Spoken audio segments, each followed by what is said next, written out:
আজকে তোমাদের আশীর্বাদে আমি কিন্তু আর একটা ভাড়া পেয়ে গেলাম। এখন ফোন করলো, তো এখন যাব।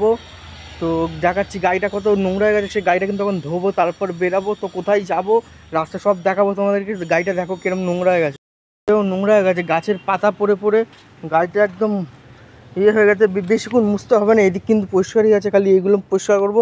তো ঠিক আছে, ফটাক করে তোমাদের ভাই পরিষ্কার করে নিই। গাড়ি ফাড়ি ধোয়া হয়ে গেল, এবার বেরাবো। গাড়ি দেখো একদম পুরো ঝাঁকা ঝাঁক হয়ে গেল। তো এবার যাই, চলো। আমি কিন্তু লোকেশনে আমার চলে এসেছি। তো ভাবলাম আজকে চুলটা কাটতে যাবো 6টার সময়, তো চুল কাটা আর হলো না।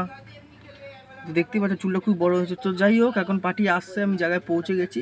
যারা যারা ভাবছো যে আমার গাড়িতে তেল কত খায় ডিজেলে, তো তোমাদের কাছে সেটা আমি বলবো। তো আজকে ক টাকার তেল ভরবো না ভরবো সব জানাবো। তো চলো। তো আমি এখন বিশ্ববাংলার সামনে আছি, দেখতে পাচ্ছি এত বড় মোড় দেখতে পাচ্ছি। এটা হচ্ছে রেস্টুরেন্ট নিউ টাউনে। তো এখানে আমি যেতে পারবো কি না জানি না। তো তোমাদের আশীর্বাদ থাকলে আমি ঠিক যেতে পারবো, আর তোমরাই পারবে একমাত্র আমাকে ওইখানে পৌঁছাতে। তো প্লিজ আমাকে ওখানে পৌঁছাও। তো এবার আমি যাব। তো গাইজ আমি চলে আসলাম এখন বিশ্ববাংলার কাছাকাছি।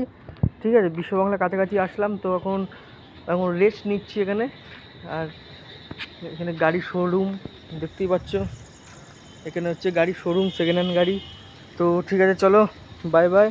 আর যারা বলছো যে তেল কত খায়, তো আমার গাড়ি রিচ গাড়ি 500 টাকার তেল ভরলে তোমার 2টো কাটা হয়। ঠিক আছে, 2টো কাটা হয়। তো এইখান থেকে আমাদের কোন্নগর থেকে তোমার হচ্ছে বিশ্ববাংলা নিউ টাউন, তো এইখান থেকে 500 টাকার তেল হয়ে যায়।